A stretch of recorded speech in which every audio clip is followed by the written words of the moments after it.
Hello and welcome back to Manchester again. And why am I here? Well, I am doing a repeat of the video I did a couple of months ago now, where I was using amateur photography techniques to try and get interesting pictures in the city. But the difference is that this time I'm going to be doing it evening into night time. So I'm hoping for some nice twinkly lights here, some motion blur, some atmospheric, moody evening shots. I was hoping for a nice sunset, but I'm afraid start of September, that isn't going to happen. I'm going completely old school today because I've got with me my ancient 5D Mark II. The Lumix is out of action, so I'm going to have to use this today. I've got a 70 to 200mm lens without the lens hood because I don't know where that's gone. And I also have a 17 to 40 wide angle, which hopefully will be useful too. I'm not bringing a flash, I'm not doing any flash photography. I'll save that for another time. But what I have got is a little tripod, which I'm actually recording myself on now, so I can do some more static shots, some slow shutter work, which I wouldn't be able to do just handheld unless I was up against something. But anyway, let's crack on without further ado before it is completely dark and I don't get those evening shots. Okay, so before I get into the actual pictures that I took on the night and the rest of this video, I just want to show you some of the pictures I've taken at night in the past, and that should provide a bit of context about what I would normally shoot and how I would normally go about it. So you can see that I use the dark rather like I use the light in my daylight street photography, trying to isolate figures against a different contrast of background, looking for cinematic tableaus that say something about life in the city and life as I was then, a young person, and later as an older person. I did do some more conventional night photography, showing buildings lit up, bustling streets full of blurry people, but usually I was trying to pick out a lonely figure travelling home on a coldly lit tram or train carriage, or somebody waiting under a street light for something to happen, to meet somebody, to smoke a cigarette or something like that. Those hopper moments that make the evening both special and melancholic. But that's not what I'm going to be doing in this tutorial. What I'm going to be doing is looking at how you would take more conventional street photography at night.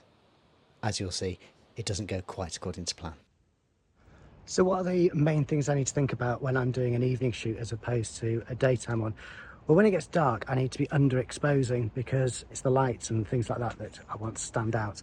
Camera shake is going to be a big problem, so I need to make sure that I either use a tripod, an image stabilized lens, which I don't have, or I use very wide apertures, or find some other way around it. There are all sorts of little tricks, and hopefully I'll show you a couple of those as we go along. The other thing I need to be aware of is it is the evening in a big city, so I do have to be a little bit more careful about my own safety. I'm here on my own.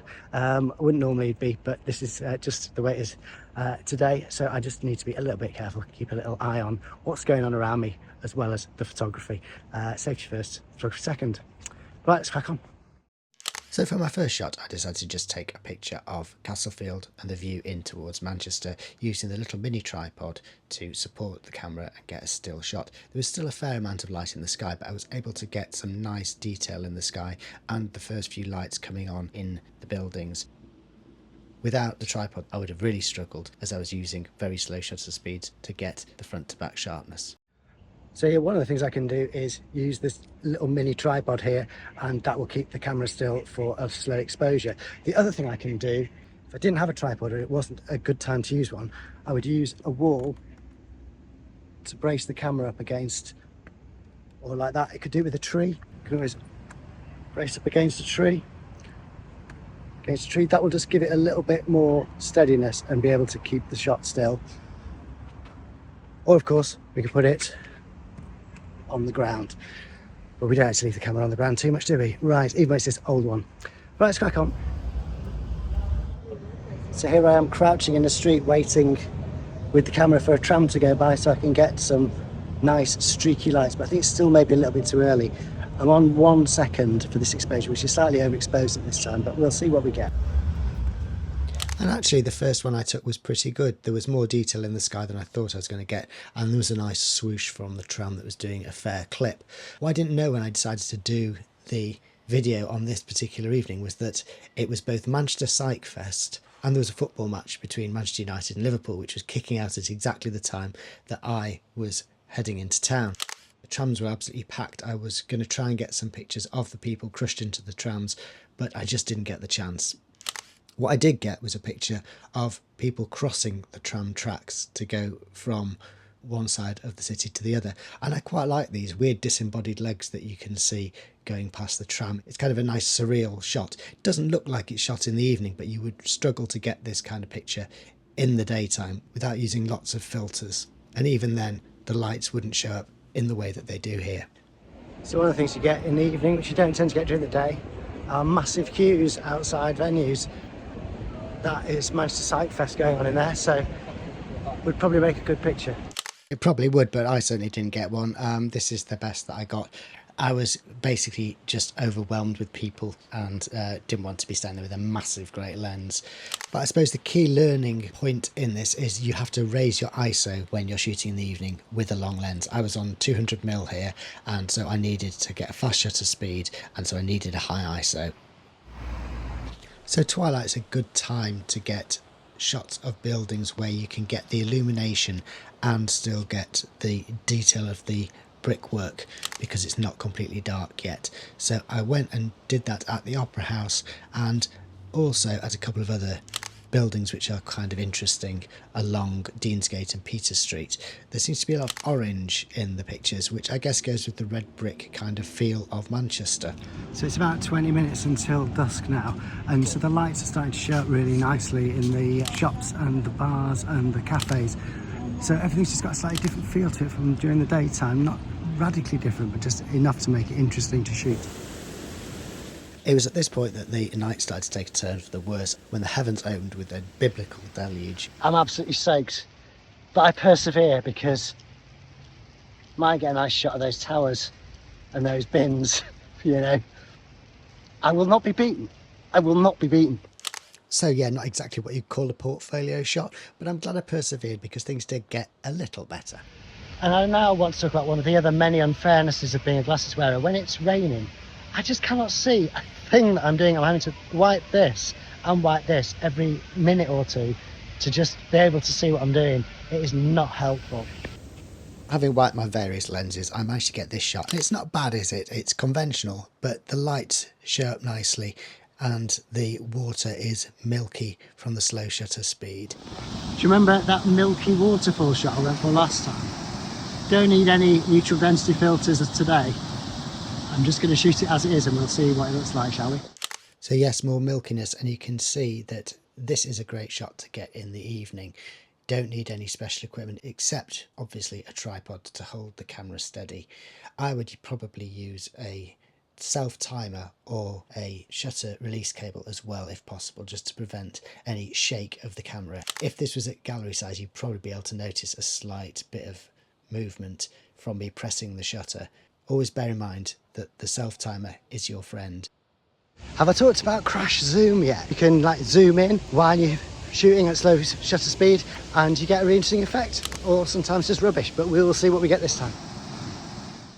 One thing that's good about shooting at night is that you get nice light trails from the car's headlights, and when there are reflections because of the rain, it's even better. So I'm going to make the best of what I've got and try and get some light trails of these cars with the nice skyscrapers in the background. And yeah, I think mission achieved. Not the most exciting, but demonstrated how you do it. Slow shutter speed, narrow aperture, place the camera on a stable surface. Unfortunately, there's some raindrops, but that's what you get when you've got unexpected rain. I think the second one's slightly better, but I did miss the tops of the skyscrapers off.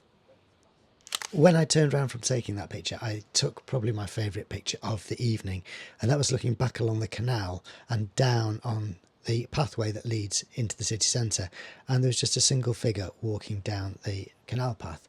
Now in colour it doesn't look particularly interesting, but converted to black and white and with a little bit of vignetting added, I think that's quite atmospheric. You could probably shoot something a bit like that during the day, but there you go. I'm going to take what I can get out of this experience. I guess it's that rule, make the most of every opportunity. Don't miss it because you are blinkered by decisions that you made before you went out.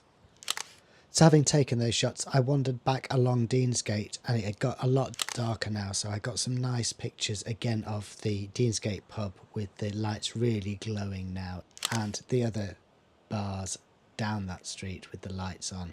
The rain that we'd had as well just made everything even brighter and more shimmery, but the lens was getting misted up and it was hard to get a good focus. I used a pillar box as a place to put the tripod for this shot, looking back down Deansgate towards Beetham Tower, which allowed me to keep it completely still and use a slow shutter, and the light gleaming off the wet streets I think works really well, and the little blur from the car going past. I like the little detail in the far right corner as well. There's a food delivery driver just coming out of Roses there, and yeah, it just gives a bit of a narrative to an otherwise fairly mundane street scene, but lovely colours I think. I shot a few other little bits and bobs. There's a nice one here of a couple with an umbrella just about to go into another little restaurant there, which is down in a basement, and somebody stood in the doorway waiting for them to pass. One picture I got, which I'm actually really pleased I got, is the town hall, because it's been under renovation for many years. It's been covered in white polythene, and that is starting to be taken down now, but I've never seen it lit from inside like this, and it obviously won't be here for very much longer, so it's really nice to get this kind of special shot, which is only going to be possible for another few weeks, I guess. It's a shame that there are some rain spots on the lens. That's just the way it goes. I could airbrush them out, I guess. This shot as well, it's blurry and it's out of focus and the lens is covered in mist, but I kind of like it. It's more evocative for me than the one that I showed you before, which was completely sharp. And the same is true of this picture of somebody getting the bus home. It's blurred, it's a motion blur on this one because I was just passing and I saw it happening. I thought, oh, I'll grab a shot. But it's got that feel of late night hustle and bustle and things being a little bit fuzzy, and I kind of like that.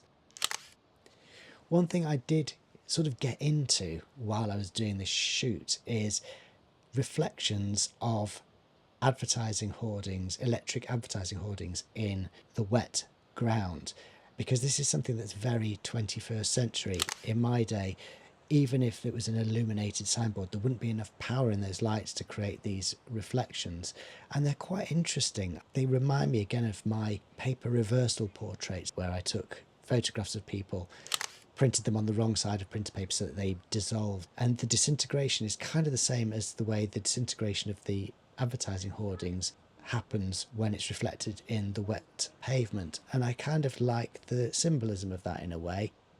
If I could work on this, this might actually be a project. So maybe not the most successful shoot in terms of the weather and what I managed to get for pictures, but it's given me the idea for a new project, and that is what I always keep hammering on about. You go out, you do something, it gives you ideas, it makes you do more. As soon as you sit down and just think, oh, can't think of anything to do, I'm bored, I've got no ideas, you are stuck. You've just got to get out there and do it. And yeah, use whatever techniques are available to you. Just keep hammering away and you will get there. Okay, I don't know if you can tell, but it's pretty much dark now. I'm being lit by one of the electronic signage boards around Deansgate to do this last piece to camera. Please do like, share, subscribe, even if it's only out of sympathy, because I've really worked hard for you tonight. I'll be back again with something hopefully more fun for me, more fun for you, drier and less miserable. But that is it for this one. Take care of yourselves. I will see you soon. Bye for now.